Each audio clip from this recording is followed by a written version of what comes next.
Bonjour, alors aujourd'hui ce qu'on va voir sont de remarquables identités, c'est-à-dire nos vieilles identités remarquables, mais vues dans le miroir en quelque sorte de la dualité. Je m'explique. Prenons les identités remarquables qu'on a apprises dans notre enfance, en troisième on va dire à peu près. Bien, ce sont généralement des identités à deux variables, x et y, habituellement, des fois a et b, on va dire x et y, et qui sont homogènes de degré 2, très souvent. Regardez, x2 moins y2 égale x moins y facteur de x plus y, qu'on dit aussi a moins b facteur de a plus b, c'est vrai qu'on utilisait plus souvent a et b. Eh bien, c'est l'égalité de deux formes quadratiques. Mais ces formes quadratiques, elles sont vues en fonction des coordonnées du vecteur xy. C'est-à-dire que au vecteur xy, on lui associe x et y, c'est-à-dire des formes coordonnées, c'est-à-dire qu'on est dans le dual. Ce sont des formes linéaires, qui a xy donne x, xy donne y. Donc ça, c'est une identité dans le dual. Donc j'aimerais le faire passer directement sur le vecteur, voilà, et voir quelle identité j'obtiens. Mais ça va être une identité matricielle. Alors, on va regarder ça un petit peu de plus près. Voilà une identité remarquable. On va munir K2 de sa base canonique E1, E2. Et finalement, X, c'est E1 étoile. Donc, on a E1 étoile carré. C'est-à-dire que là, je regarde les choses en tant que fonction, pas en tant que fonction appliquée au vecteur xy.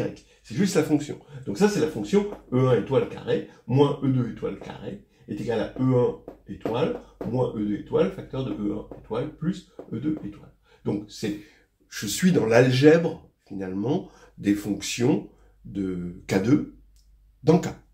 Voilà. Et donc, effectivement, j'ai le droit d'additionner, j'ai le droit de multiplier, j'ai le droit de mettre au carré, etc., etc.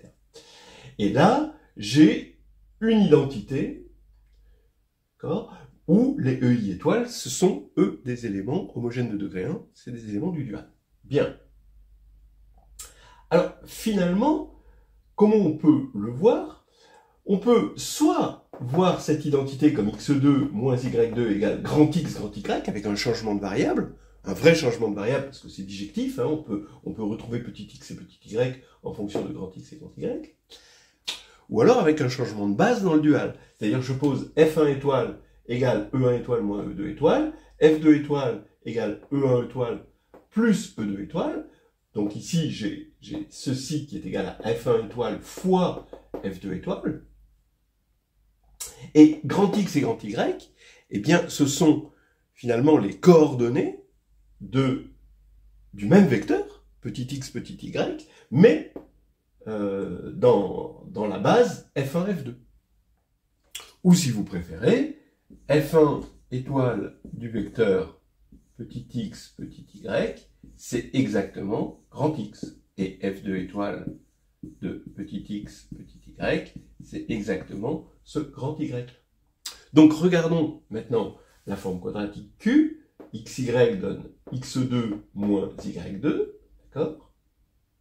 Eh bien, la matrice de Q dans la base canonique E, c'est la diagonale 1 moins 1, ici, d'accord? Puisque ici on a x2 moins y2, on sait, il faut savoir faire ça, de toute façon, quand on a une forme explicite de la forme quadratique, il faut savoir la transformer en matrice. Donc voilà.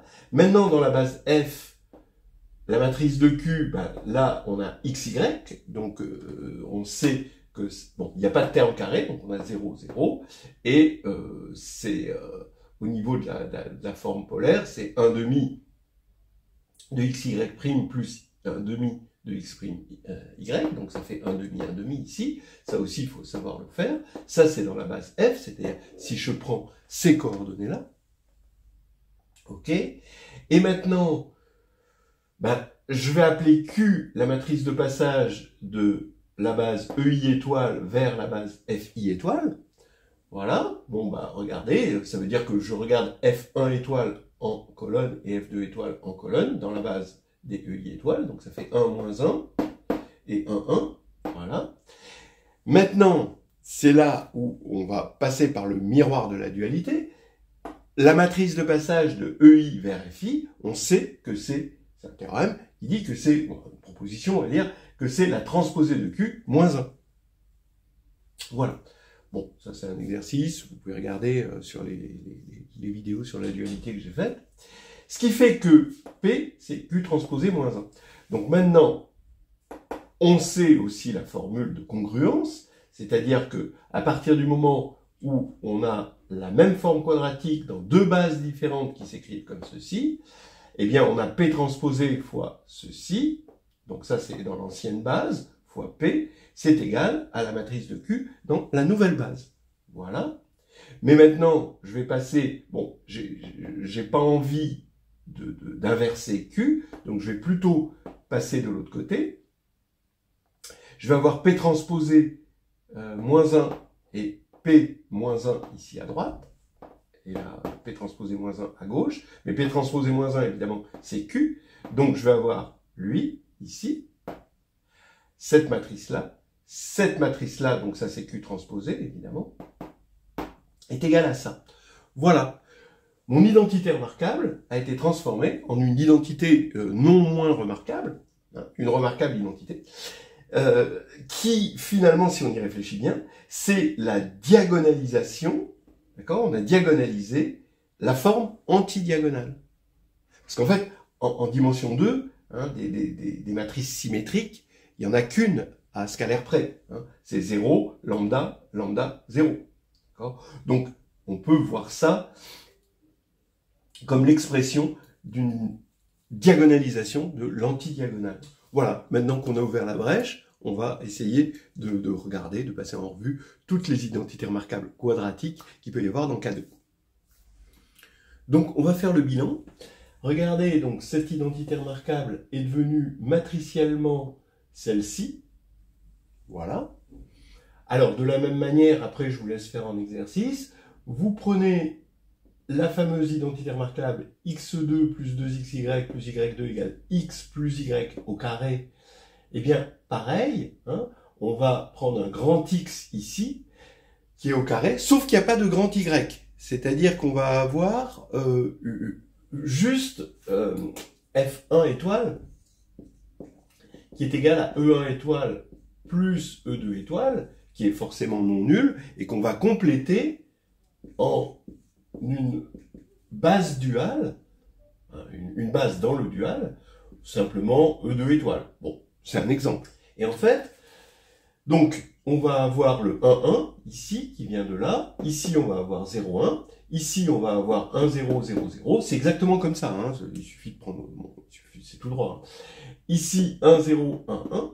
Voilà, donc la transposée. Et là, ça nous donne cette forme quadratique-là. Donc, on est en train de dire que deux formes quadratiques sont congruentes.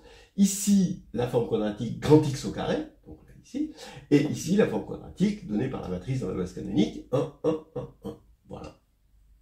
Et là, on a la matrice de passage. Voilà. Pareil avec moins ici. Bon, c'est pas plus compliqué. Entre parenthèses, on se rend compte que ce qu'on a obtenu, finalement, nos identités remarquables de troisième, c'était Sylvester. C'est-à-dire que on arrive toujours, à partir d'une forme, à tomber sur une forme de Sylvester, c'est-à-dire que des 1 et des moins 1, ou des 0. Voilà. Donc, bon, alors bien sûr, là, il faudrait que je passe les matrices de l'autre côté hein, pour le voir, mais derrière ces identités remarquables, c'est le théorème de Sylvester. Bien. Alors, tant qu'on y est dans les identités remarquables, il y a celle-là, les identités à deux variables quadratiques, ax2 plus bxy plus cy2 égale a facteur de x plus b sur 2ay de tout carré moins delta, b2 moins 4ac évidemment, sur 4a2 y2, voilà. Bon, on va prendre a différent de 0, hein, pour pouvoir diviser par a. Vous reconnaissez ici la formule qui nous permet de résoudre l'équation du second degré, hein, quand on pose y égale 1, mais c'est l'homogénéisation de cette formule, donc, qui est faite généralement en seconde ou première. Et donc, ça nous donne ceci. Donc on prend ici grand X égale X plus B sur 2AY et grand Y égale petit y. Voilà, ça nous donne ça. Là, c'est la transposée. Et finalement, bon, quitte à passer les matrices, c'est pas difficile à inverser hein, ces matrices-là. Il suffit de mettre un moins là, un moins là. Et là, on voit que c'est exactement la diagonalisation de toute matrice symétrique, bon, à condition que A soit différent de 0. Mais si A égale 0, ça a déjà été fait ici.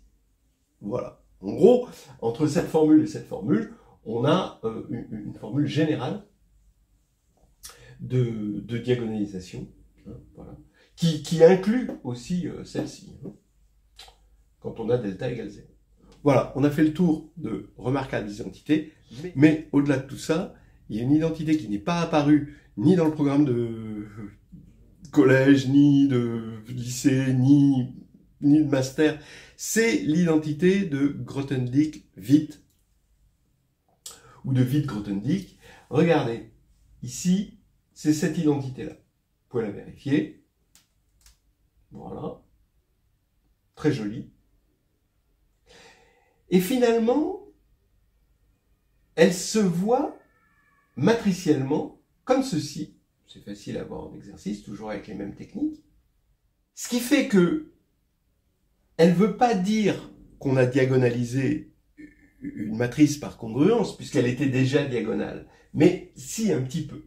Comment peut-on diagonaliser une matrice qui est déjà diagonale? C'est-à-dire quand on a deux diagonales, est-ce qu'elles sont congruentes? Vous avez deux matrices symétriques, bien sûr, elles sont diagonales.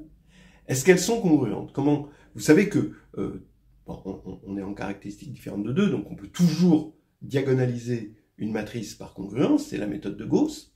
Mais peut-être vous ne savez pas comment vérifier que deux matrices, elles, diagonales, sont congruentes ou pas.